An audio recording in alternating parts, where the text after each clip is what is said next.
Hello friends, welcome to my channel option strategies Telugu. ఈరోజు మనం ఈ వీడియోలో లాంగ్ టర్మ్కి ఎలాంటి స్టాక్స్ సెలెక్ట్ చేసుకోవాలి అనేది చూద్దాం. ఇప్పుడు చాలామంది అడిగారు, నేను లాంగ్ టర్మ్ ఇన్వెస్ట్ చేయాలనుకుంటున్నాను, 10-15 ఇయర్స్ లేదా 20 ఇయర్స్, ఎలాంటి స్టాక్స్ని సెలెక్ట్ చేసుకోవాలి, ఏ స్టాక్స్లో నాకు మంచి గ్రోత్ వస్తుంది అని అడుగుతున్నారు. కాబట్టి ఈ వీడియోలో నేను మీకు కొన్ని టిప్స్ ఇస్తాను ఎలా సెలెక్ట్ చేసుకోవాలి అని. అంటే నేనేమి స్టాక్స్ చెప్పాలనుకోవట్లేదు, ఈ స్టాక్స్లో పెట్టండి, ఈ స్టాక్స్లో పెడితే మీకు మంచి రిటర్న్స్ వస్తాయని. మీరు ఎలా సెలెక్ట్ చేసుకోవాలి అనే విషయాన్ని మాత్రమే నేను చెప్పాలనుకుంటున్నాను. మనం చాలా స్టోరీస్ వినుంటాము. మన ఇన్ఫోసిస్లో 20 ఇయర్స్ కిందట 10,000 పెడితే ఇప్పుడు ఇన్ని క్రోర్స్ అయిందని, విప్రోలో 20 ఇయర్స్ కిందట పెడితే ఇంత అయిందని, టైటాన్ మంచి రిటర్న్స్ ఇచ్చిందని. కాబట్టి అలాంటి స్టాక్స్ ఇంకా ఉన్నాయా? నెక్స్ట్ 10-15 ఇయర్స్లో ఎలాంటి స్టాక్స్ మంచి రిటర్న్స్ ఇస్తాయి? మన ఇండియా గ్రోత్ని బట్టి మన ఇండియా గ్రోత్ స్టోరీ ఎలా ఉండబోతుంది, మన ఇండియాలో ఉండే ప్రజల స్పెండింగ్ ఎలా ఉంటుంది, దాన్ని బట్టి మనం స్టాక్స్ని సెలెక్ట్ చేసుకోవాలి. ఇప్పుడు మన India growth story next 10-15 years లేదా 20 ఇయర్స్లో ఎలా ఉండబోతుంది అనేది మనం తెలుసుకోవాలనుకుంటే, మనం ఫస్ట్ మన ఏషియాలో ఈ మధ్య కాలంలో అంటే గత 100 సంవత్సరాలలో బాగా గ్రోత్ అయిన ఒక కంట్రీ గురించి ఒక కేస్ స్టడీ చూద్దాం. ఆ కంట్రీ ఏంటంటే జపాన్. జపాన్లో ఏం జరిగింది మనకు అందరికీ తెలుసు. 1945లో అమెరికా హిరోషిమా నాగసాకిల మీద బాంబు వేసింది, ఆటం బాంబు. దానివల్ల జపాన్ చాలా దెబ్బతినింది. అంటే అక్కడ చాలా పరిశ్రమలు మూతపడ్డాయి, వాళ్ళు చాలా ఇబ్బందులు పడ్డారు, ప్రజల ఆరోగ్యం దెబ్బతినింది, దాని మీద చాలా ఎక్కువ స్పెండింగ్ చేయాల్సి వచ్చింది జపాన్ గవర్నమెంట్. కాబట్టి చాలా విధాలుగా రెండో ప్రపంచ యుద్ధంలో జపాన్ దెబ్బతినింది. కాబట్టి ఆ తర్వాత అంటే జపాన్లో ఇండస్ట్రియల్ రెవల్యూషన్ చాలా ముందే మొదలైంది. ఆ ఇండస్ట్రియల్ రెవల్యూషన్ ద్వారా వచ్చిన లాభాలన్నీ, వాళ్ళకు వచ్చిన అవకాశాలన్నీ వాళ్ళు రెండో ప్రపంచ యుద్ధంలో వాళ్ళంతట వాళ్ళే దెబ్బతీసుకున్నారు. ఏ విధంగా వాళ్ళు రెండో ప్రపంచ యుద్ధంలో ఫస్ట్ పెర్ల్ హార్బర్ మీద దాడి చేశారు అమెరికాలో. ఆ తర్వాత అమెరికా వీళ్ళకి ఎలాగైనా కానీ వీళ్ళని ఓడించాలని హిరోషిమా నాగసాకిల మీద ఆటం బాంబ్ ప్రయోగం చేసింది. సరే, ఇప్పుడు ఆ తర్వాత ఏం జరిగిందంటే జపాన్లో 1963 వరకు జపాన్లో ఫారిన్ టూర్స్ మీద నిషేధం ఉండింది. అంటే జపాన్లో ఉండే వాళ్ళు ఎవ్వరూ కూడా దేశం దాటి బయటికి టూర్స్ కోసం వెళ్ళకూడదు అని. అప్పుడు ఏం జరిగిందంటే వాళ్ళు ఇప్పుడు జపాన్లో 1945లో బాంబింగ్ జరిగిన తర్వాత వాళ్ళు దాన్ని త్వరగానే దీని నుంచి బయటపడాలనే ఉద్దేశంతో కష్టపడి పనిచేయడం మొదలుపెట్టి తొందరగానే పైకి వచ్చారు, తొందరగానే అభివృద్ధి చెందారు మిగతా దేశాలతో పోల్చుకుంటే. ఇప్పుడు మన ఏషియాలో చూసుకుంటే బాగా అభివృద్ధి చెందిన దేశాలు ఏవి? Japan, south Korea. ఇప్పుడు ఈ మధ్య కాలంలో అంటే 15-20 ఇయర్స్ బ్యాక్ నుంచి చైనా వచ్చింది. ఇంతకుముందు ఎక్కువగా మేడ్ ఇన్ జపాన్ ప్రోడక్ట్సే ఉండేవి అందరి ఇళ్లలో ఎలక్ట్రానిక్స్ పరంగా. ఆ తర్వాత సౌత్ కొరియా వచ్చింది, ఆ తర్వాత ఇప్పుడు చైనా వచ్చింది. కాబట్టి ఈ జపాన్ ఏమైంది, 1963 వరకు వీళ్ళ ఫారిన్ టూర్స్ మీద నిషేధం ఉండింది. కాబట్టి వీళ్ళు ఎక్కడికి వెళ్ళలేకపోయేవాళ్ళు. కానీ వీళ్ళకి అప్పటికే చేతిలో చాలా డబ్బులు ఉండేవి. అంటే ఎందుకంటే ఇండస్ట్రియల్ రెవల్యూషన్ వల్ల వాళ్ళు చాలా ప్రోడక్ట్స్ని ఎక్స్పోర్ట్ చేసేవాళ్ళు. ఆ విధంగా అక్కడ పనిచేసే కంపెనీల్లో పనిచేసే వర్కర్స్కి బాగా శాలరీస్ వచ్చేవి. కాబట్టి వాళ్ళు స్పెండ్ చేయడానికి, అంటే వాళ్ళు ఎక్కువ డబ్బులు వచ్చినప్పుడు వాళ్ళకి లీజర్ టైం ఉంటుంది, తర్వాత వాళ్ళకి డిస్పోజబుల్ మనీ అంటాం. అంటే ఆ మనీని మనం డిస్పోజ్ చేసినా కానీ మన రెగ్యులర్ లైఫ్ మీద ఎలాంటి ప్రభావం చూపించదు. అలాంటి డిస్పోజబుల్ మనీ కూడా జపాన్ పీపుల్ దగ్గర ఉండేది. కానీ వాళ్ళు ఫారిన్కి వెళ్ళడానికి నిషేధం ఉండింది కదా 1963 వరకు, ఎట్లాగో వెళ్ళలేకపోయేవాళ్ళు. ఆ తర్వాత ఈ జపాన్ పీపుల్ మీద హాలీవుడ్ సినిమాల ప్రభావం కూడా చాలా ఉండేది. అంటే హాలీవుడ్లో వాళ్ళు చూపించేవాళ్ళు శాన్ ఫ్రాన్సిస్కో ఇలా ఉంటుంది, లాస్ ఏంజలస్ ఇలా ఉంటుంది, న్యూయార్క్ ఇలా ఉంటుంది అని. అంటే అక్కడ ఉండేవాళ్ళు, జపాన్లో ఉండేవాళ్ళు అమెరికాకి వెళ్ళాలని, అక్కడ అమెరికాని చూడాలని అనుకుంటా ఉండేవాళ్ళు. కానీ 63 వరకు ఫారిన్ ట్రిప్స్ మీద నిషేధం ఉన్నింది కదా. ఆ తర్వాత నిషేధం ఎత్తేసినా గానీ వాళ్ళు పెద్దగా వేరే దేశానికి వెళ్ళడానికి ఇంట్రెస్ట్ చూపిలేదు. కా కానీ వాళ్ళు ఏం చేశారంటే వాళ్ళ దగ్గరే చాలా దీవులు ఉన్నాయి కాబట్టి, జపాన్ అంటే కొన్ని దీవుల సముదాయం కదా, కాబట్టి ఆ దీవుల్ని వాళ్ళు అమెరికా బీచ్‌ల్లాగా లేకపోతే అమెరికాలో ఉండేటటువంటి రిసార్ట్స్ లాగా వాళ్ళే డెవలప్ చేసుకుంటా వచ్చారు.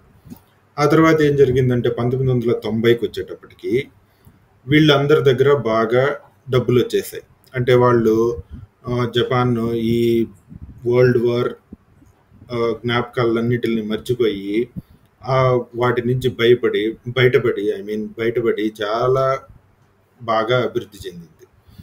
1990కి వచ్చేటప్పటికి వాళ్ళు ఇంకా ఫారిన్ ట్రిప్స్ వెళ్ళడం మొదలుపెట్టారు. అంటే వాళ్ళు ఎక్కడికి వెళ్ళేవాళ్ళు అంటే ముఖ్యంగా జపాన్కి దగ్గరగా ఉండేటటువంటిది ఏంటంటే హవాయ్. జపాన్కి పక్కనే ఉంటుంది, పసిఫిక్ మహాసముద్రంలో ఉండే ఒక ఆ, దీవుల సముదాయం అది. అది అమెరికా కిందకు వస్తుంది కదా హవాయ్ అనేది. వాళ్ళు జపాన్ వాళ్ళందరూ కూడా హవాయ్కి తర్వాత అమెరికాలో వెస్ట్ కోస్ట్కి అంటే కాలిఫోర్నియా లాస్ ఏంజలస్ ఉండే ప్లేస్కి వెళ్ళేవాళ్ళు అనమాట. వీళ్ళందరూ వెళ్ళాలంటే ఏం చేయాలి? ఫస్ట్ జపాన్ నుంచి హవాయ్కి వెళ్ళాలన్నా లేకపోతే కాలిఫోర్నియాకి వెళ్ళాలన్నా కానీ వాళ్ళు ఫ్లైట్లో వెళ్ళాలి. ఆ తర్వాత అక్కడికి వెళ్ళిన తర్వాత హోటల్స్లో బస చేయాలి, అంటే హోటల్స్లో ఉండాలి. అక్కడ ఉండే ఫ్లైట్స్ ఛార్జెస్ పెరిగాయి, తర్వాత హోటల్స్ లాభపడ్డాయి. తర్వాత వీళ్ళందరూ అక్కడికి వెళ్ళిన తర్వాత వెకేషన్కి మళ్ళీ వెనక్కి తిరిగి వచ్చేటప్పుడు ఏం తెచ్చుకునేవాళ్ళు అంటే జపాన్లో ఎలక్ట్రానిక్స్ ఇవన్నీ దొరికేవి, కానీ వాళ్ళకి కావాల్సినటువంటి మంచి పర్ఫ్యూమ్స్, వాచ్లు, తర్వాత వాళ్ళకి కావాల్సినటువంటి ఆల్కహాలిక్ డ్రింక్స్ ఇలాంటివి దొరికేవి కాదనమాట. కాబట్టి వాళ్ళు ఏం చేసేవాళ్ళు అంటే వెనక్కి వచ్చేటప్పుడు ఈ వీటిల మీద బాగా స్పెండ్ చేసేవాళ్ళు. మనీ అంతా కూడా ఎక్కువగా అక్కడికి వెళ్ళిన తర్వాత అక్కడ తిండి తినడానికి, తర్వాత మళ్ళీ వెనక్కి వచ్చేటప్పుడు ఆల్కహాలిక్ డ్రింక్స్ తెచ్చుకోవడానికి, ఖరీదైన వాచ్లు తెచ్చుకోవడానికి, మంచి పర్ఫ్యూమ్స్, మంచి బ్యాగులు, ఇలాంటి వస్తువుల మీద, లగ్జరీ ఐటమ్స్ మీద స్పెండ్ చేసేవాళ్ళు. ఈ విధంగా స్పెండ్ చేయడం వల్ల ఏమైందంటే అక్కడ ఉండేటటువంటి లోకల్ షాపులు చాలా వరకు లాభపడ్డాయి. ఈ లిక్కరు, తర్వాత వాచ్లు, అంటే హై ప్రొఫైల్ గూడ్స్ అమ్మే షాపులు అనమాట. ఇలాంటి షాపులన్నీ బాగా లాభపడి అవన్నీ కూడా పెద్ద పెద్ద సంస్థలుగా మారాయి అన్నమాట. అలాంటి ఒక సంస్థే డ్యూటీ ఫ్రీ షాప్. ఈ డ్యూటీ ఫ్రీ షాప్ అనేది చాలా పెద్ద organisation, the duty free shops అనేది. ఈ డ్యూటీ ఫ్రీ షాపులు అనేవి హవాయ్లో కూడా, కాలిఫోర్నియాలో చాలా ప్రదేశాల్లో ఈ జపాన్ టూరిస్టుల కోసం పెట్టేశారు. ఎవరిది పెట్టింది అంటే ఈ లెఫ్ట్ సైడ్ కనిపిస్తున్నాడు కదా ఆయన పేరు ఏంటంటే చార్లెస్ ఫీనీ. అందరూ చెక్ ఫీనీ అని కూడా అంటారు. చెక్ ఫీనీ అనే ఆయన ఈ డ్యూటీ ఫ్రీ షాప్స్ పెట్టేసి హవాయ్లో, తర్వాత వెస్ట్ కోస్ట్లో వీళ్ళ జపాన్ టూరిస్టుల వల్ల వచ్చే ఆదాయాన్ని బాగా దాన్ని పెద్ద బిజినెస్గా మార్చుకున్నారనమాట. ఈ బిజినెస్ ఏమైంది అంటే ఈ చెక్ ఫీనీ అనే ఆయన ఒక బుక్ కూడా వచ్చింది, ద బిలియనీర్ హూ వాజంట్ అని. ఇతను ఈ మధ్య కాలంలో చాలా రోజులు వార్తల్లో ఉన్నాడు. ఎందుకంటే ఈయన ఉండే ఫార్చ్యూన్ అంతా, అంటే ఈయన సంపాదించిందంతా కొన్ని $1 బిలియన్, దాదాపు $8 బిలియన్ దానం చేశాడు.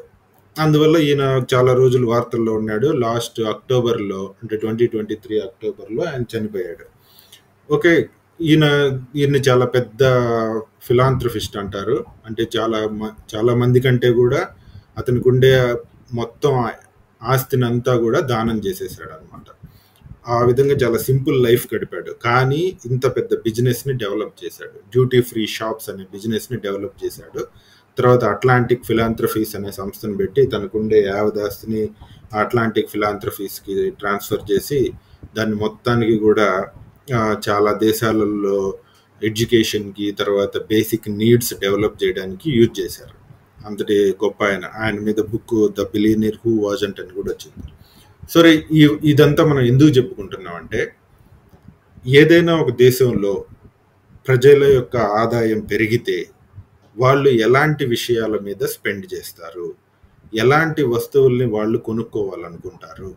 ఇప్పుడు మనం బేసిక్ నీడ్స్ అన్నీ అయిపోయిన తర్వాత, ఫర్ ఎగ్జాంపుల్ ఇండియాలో మనకి దాదాపుగా మామూలుగా మిడిల్ క్లాస్లో సంపాదించే వాళ్ళందరికీ బేసిక్ నీడ్స్ తీరిపోయి ఉంటాయి. అంటే వాళ్ళు తినడానికి తిండి ఉంటుంది, ఉండడానికి ఇల్లు ఉంటుంది, కట్టుకోవడానికి గుడ్డు ఉంటుంది, తర్వాత ఇంటర్నెట్ కోసము ఏదో ఒక బ్రాడ్బ్యాండ్ కనెక్షన్ ఉంటుంది, తర్వాత టీవీ ఇవన్నీ ఉంటాయి. ఇవన్నీ సమకూరిన తర్వాత కూడా డబ్బులుంటే వాళ్ళు దేని మీద స్పెండ్ చేస్తారు? అలాంటి కంపెనీలు ఫ్యూచర్లో ఇండియాలో కూడా బాగా గ్రోత్ చూపిస్తాయి. అంటే మనం ఎప్పుడూ కూడా హ్యూమన్ మెంటాలిటీ ఎలా ఉంటుందని నాకు అనిపిస్తుందంటే, మనకుండే డబ్బుల్ని చూపించుకోవాలని ట్రై చేస్తూ ఉంటాం. అంటే చాలామంది నా ఇంత పెద్ద పెద్ద కార్లు, బంగ్లాలు ఇవన్నీ కూడా ఎందుకు అంటే, మనం సక్సెస్ అయ్యాము అని మన సొసైటీలో చూపించడానికి అనమాట. మనం మామూలుగా ఇప్పుడు మన ఆదాయం ఎంత, ఆదాయం కంటే ఎక్కువ ఆదాయం వస్తుంటే ఏదో ఒక లగ్జరీ గూడ్స్ని కొనుక్కోవడానికి, మంచి బట్టలు కొనుక్కోవడానికి, మంచి వాచ్లు కొనుక్కోవడానికి స్పెండ్ చేస్తారు ఎవరైనా కానీ, నగలు కొనుక్కోవడానికి, లేకపోతే ఒక మంచి వెకేషన్కి వెళ్ళడానికి స్పెండ్ చేస్తారు. కాబట్టి ఇలాంటి వస్తువులు తయారు చేసే కంపెనీలు ఏమున్నాయి మన ఇండియాలో? అలాంటి కంపెనీలు ఫ్యూచర్లో మంచి గ్రోత్ను చూపిస్తాయి. అది నేను ఈ జపాన్ స్టోరీ నుంచి మీకు చెప్పాలనుకున్నది. కాబట్టి ఏ దేశంలో అయినా కానీ జనాల యొక్క తలసరి ఆదాయం పెరిగితే వాళ్ళు స్పెండ్ చేసేది ఎక్కువగా లగ్జరీ ఐటమ్స్ మీదే.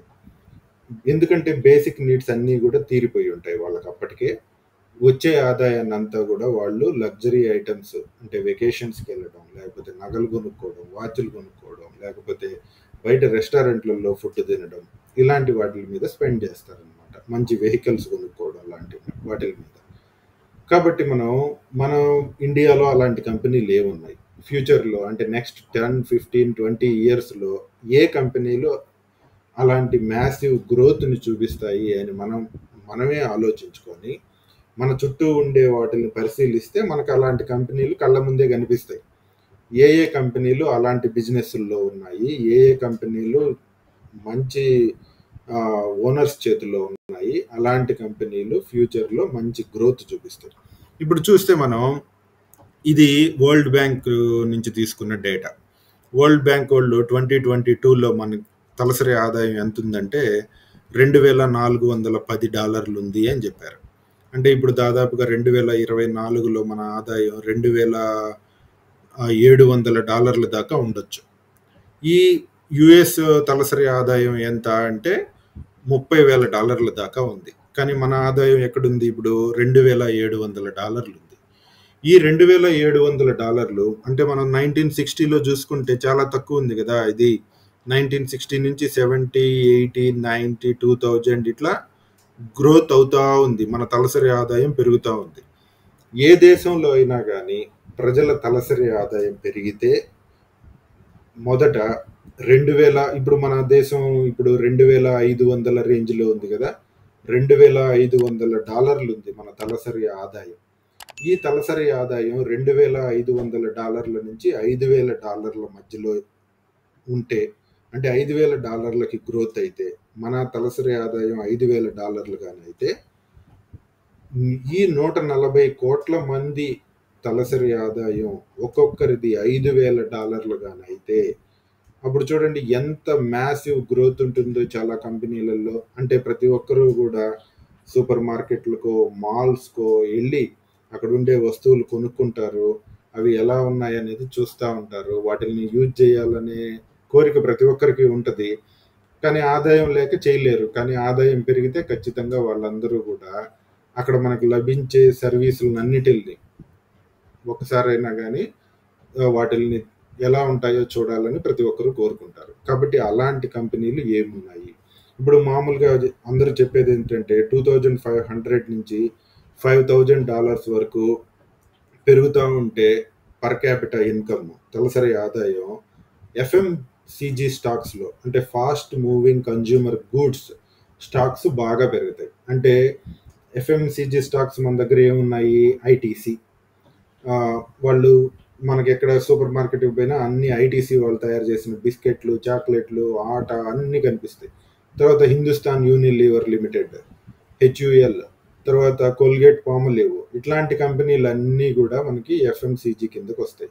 ఈ ఎఫ్ఎంసీజీ స్టాక్స్ అన్నీ కూడా బాగా గ్రోత్ చూపిస్తాయి. ఎందుకంటే అందరూ డబ్బులు ఉన్నోళ్ళందరూ సూపర్ మార్కెట్‌కి వెళ్ళి అది ఇది కొనుక్కొని తినడమో, లేకపోతే వాళ్ళు ఇంటికి తెచ్చుకొని తయారు చేసుకొని తినడమో, వాటిని యూజ్ చేసి ఎలా ఉన్నాయి చాక్లెట్లు, బిస్కెట్లు ఇట్లాంటి వాటిని అన్నిటిని ట్రై చేస్తారు.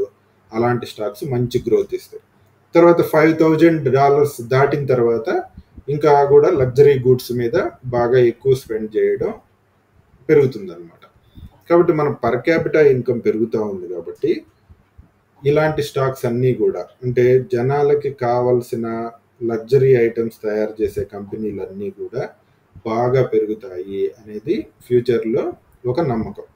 కాబట్టి మన దేశంలో అలాంటి స్టాక్స్ ఏమున్నాయి అనేది చూస్తే ఈ మధ్య ఫిబ్రవరి 2024లో గోల్డ్ మ్యాన్ సాక్స్ అనే కంపెనీ ఉంది కదా. ఈ గోల్డ్ మ్యాన్ సాక్స్ ఏం చేసిందంటే ఒక సర్వే చేసి మన ఇండియాలో 2027కి 10 కోట్ల మంది అఫ్లూయెంట్ కన్జ్యూమర్స్ ఉంటారు అని చెప్పింది. అంటే 140 కోట్ల మందిలో 10 కోట్ల మంది అఫ్లూయెంట్ కన్జ్యూమర్స్. అంటే అఫ్లూయెంట్ అంటే బాగా రిచ్ పీపుల్ అనమాట. అంటే బేసిక్ నీడ్స్ అన్నీ కూడా ఫుల్ఫిల్ అయిపోయిన వాళ్ళు. ఆల్రెడీ వాళ్ళకు ఉండడానికి ఇల్లు ఉంది, ఆల్రెడీ మంచి జాబ్లు ఉన్నాయి హస్బెండ్ వైఫ్కి. తర్వాత వాళ్ళకి 3 పూట్ల తినడానికి ఏమి ఇబ్బంది లేదు, వాళ్ళకి మంచి ఆదాయం వస్తూ ఉంది, ఈ అన్ని ఖర్చులు పోను బాగా మిగులుతూ ఉందన్నమాట. అలాంటి వాళ్ళు కనీసం 10 కోట్ల మంది ఉంటారు 2027కి మన దేశంలో అని చెప్తున్నారు. ఈ 10 కోట్ల మంది ఆ మిగిలిన డబ్బుల్ని ఎక్కడ ఖర్చు పెడతారు? ఏదైనా వెకేషన్కి పోదాం అనుకుంటారు, లేకపోతే నగలు కొనుక్కుందాం అనుకుంటారు, లేకపోతే ఏదైనా మంచి వెహికల్ కొనుక్కుందాం అనుకుంటారు, లేకపోతే బయటికి వెళ్ళి ఏదైనా రెస్టారెంట్లో ఫుడ్ తిందాం అనుకుంటారు. ఇలాంటి కంపెనీలన్నీ ఫ్యూచర్లో మంచి గ్రోత్ చూపిస్తాయనే ఉద్దేశంతో గోల్డ్ మ్యాన్ సాక్స్ వాళ్ళు కొన్ని కంపెనీలు లిస్ట్ ఇచ్చారు. ఈ కంపెనీలు మంచి గ్రోత్ చూపిస్తాయి అని. ఏంటవి? టైటాన్ అంటే వాళ్ళ మెయిన్ ఇన్కమ్ అంతా ఎక్కడి నుంచి వస్తుంది? జ్యువెలరీ నుంచి వస్తుంది. అంటే తనిష్క్, ఈ తనిష్క్, క్యారెట్ లేన్, మియా ఇట్లాంటి బ్రాండ్స్ అన్నీ ఉన్నాయి టైటాన్ కింద. వాళ్ళు ఆ బ్రాండ్స్ నుంచి వచ్చే జ్యువెలరీ గ్రోత్ బాగుంటుంది, ఆ జ్యువెలరీ నుంచి వచ్చే రెవెన్యూ బాగుంటుంది నెక్స్ట్ డికేడ్లో, లేకపోతే 15 ఇయర్స్లో అని గోల్డ్ మ్యాన్ సాక్స్ వాళ్ళు చెప్తున్నారు. కాబట్టి టైటాన్ స్టాక్ బాగా పెరగచ్చు. అదేవిధంగా అపోలో హాస్పిటల్స్ అంటే మనం తెలుసు, అందరూ హాస్పిటల్ అంటే పర్టికులర్గా సౌత్ ఇండియాలో అందరూ ఎక్కువగా అపోలో హాస్పిటల్స్కే వెళ్తూ ఉంటారు. అంటే ఏ చిన్న సిటీలో చూసినా అపోలో హాస్పిటల్ వాళ్ళది ఒకటి ఉంటుంది బ్రాంచ్. తర్వాత అది మనకి ట్రస్ట్ అనమాట. అపోలో హాస్పిటల్కి వెళ్తే మంచి డాక్టర్లు ఉంటారు, అక్కడ అందరు చూస్తారు మనల్ని, మనకి ఏదైనా డిసీజ్ ఉంటే ఈజీగా ఫైండ్ అవుట్ చేస్తారు అనేది.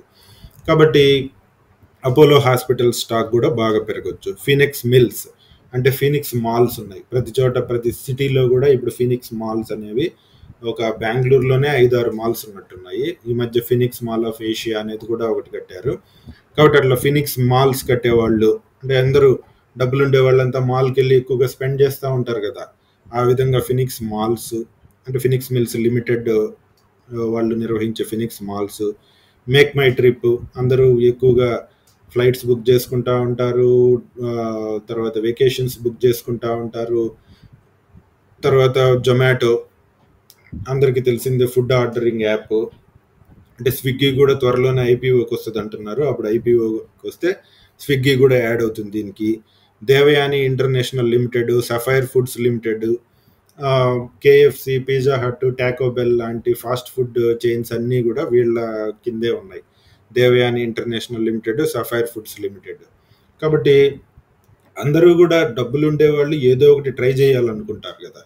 బయటికి వెళ్ళి ఏదో ఒక రెస్టారెంట్లో తిందాం అనుకుంటారు. మన ఇండియన్ ఫుడ్ దొరికేవే కాకుండా బయటికి వెళ్ళి పిజ్జాలు తిందామనో, బర్గర్లు తిందామనో, కేఎఫ్సీకి వెళ్దామనో, ఫ్రైడ్ చికెన్ తిందాం అనుకుంటారు కదా. అట్లా ఆ విధంగా ఈ స్టాక్స్ అన్నీ కూడా బాగా పెరుగుతాయి అనేది వాళ్ళ ఉద్దేశం అనమాట. తర్వాత ఏషియర్ మోటార్స్ లిమిటెడ్ అంటే రాయల్ ఎన్ఫీల్డ్ బైక్స్ తయారు చేసేది ఏషియర్ మోటార్స్. కాబట్టి అందరూ ఇప్పుడు ఎక్కడ చూసినా కానీ రాయల్ ఎన్ఫీల్డ్ బైక్స్ బాగా కొంటున్నారు. కాబట్టి ఆ విధంగా కూడా వాళ్ళకి బాగా ఆదాయం వస్తుంది అని. ఇవి స్టాక్స్ మనకి మనం రెఫర్ చేసుకోవడానికి. ఇవే కాదు, మనం చుట్టూ జరిగే విషయాలను గమనిస్తూ ఉంటే ఎలాంటి స్టాక్స్ ఫ్యూచర్లో పెరగచ్చు అనేది మనకు తెలుస్తూ ఉంటుంది. చూడండి, ఇప్పుడు మనం చెప్పుకున్నాం 2500 నుంచి 5000కి వెళ్తే per capital income FMCG stocks అన్నీ కూడా బాగా పెరుగుతాయి. ఏంటవి? హెచ్యుఎల్, కోల్గేట్ పామోలివ్, ఐటీసీ లాంటివి. తర్వాత ఇప్పుడు నాకు అర్థమైంది ఏంటంటే, యూట్యూబ్లో చాలామంది వీడియోస్ చేస్తూ ఉన్నారు. ఈ హోటల్కి వెళ్ళాము, ఈ హోటల్లో సర్వీస్ ఇలా ఉంది, ఈ హోటల్లో రెస్టారెంట్స్లో డిన్నర్ ఇట్లా సర్వ్ చేస్తారు, ఇట్లా టేస్ట్ ఉంటుంది అని పెద్ద పెద్ద స్టార్ హోటల్స్కి వెళ్ళి కూడా వీడియోలు చేస్తూ ఉన్నారు. ఓబెరాయ్, తాజ్ ప్యాలెస్, ఇట్లాంటి వాటికి. ఇప్పుడు అలా వీడియోలు చూసిన వాళ్ళల్లో కొంతమంది అయినా కానీ మన డబ్బులుంటే ఇలాంటివి మనం ట్రై చేయాలా అనుకుంటారు కదా. అప్పుడు హోటల్స్ కూడా బాగా పెరగచ్చు. ఇండియా హోటల్స్ ఫర్ ఎగ్జాంపుల్, ఆ స్టాక్ కూడా బాగా పెరిగే అవకాశం ఉంటుంది. కాబట్టి మనం ఏ స్టాక్స్ బాగా పెరగచ్చు, జనాల దగ్గర డబ్బులు ఉంటే వాళ్ళు దేని మీద స్పెండ్ చేస్తారో అలాంటి స్టాక్స్ ఫ్యూచర్లో మంచి గ్రోత్ని చూపిస్తాయి. అదే మన గ్రోత్ స్టోరీ. మన ఇండియా గ్రోత్ అవుతూ ఉంటే, మన ఇండియా అభివృద్ధి చెందుతూ ఉంటే, ఆ అభివృద్ధితో పాటే జనాల ఆదాయం పెరుగుతూ ఉంటే కార్పొరేట్ల ఆదాయం కూడా పెరుగుతూ ఉంటుంది.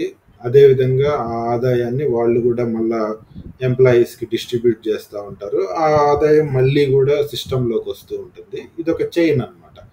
కాబట్టి మనం మన చుట్టూ ఉండే విషయాలను గమనించి, మనకు ఎవరన్నా చెప్పారనుకోండి, మేము ఈసారి ఇప్పుడు అండమాన్కి వెళ్ళాము అని మనకు ఒక ఇద్దరు ముగ్గురు చెప్తే మనకి అర్థమవుతుంది.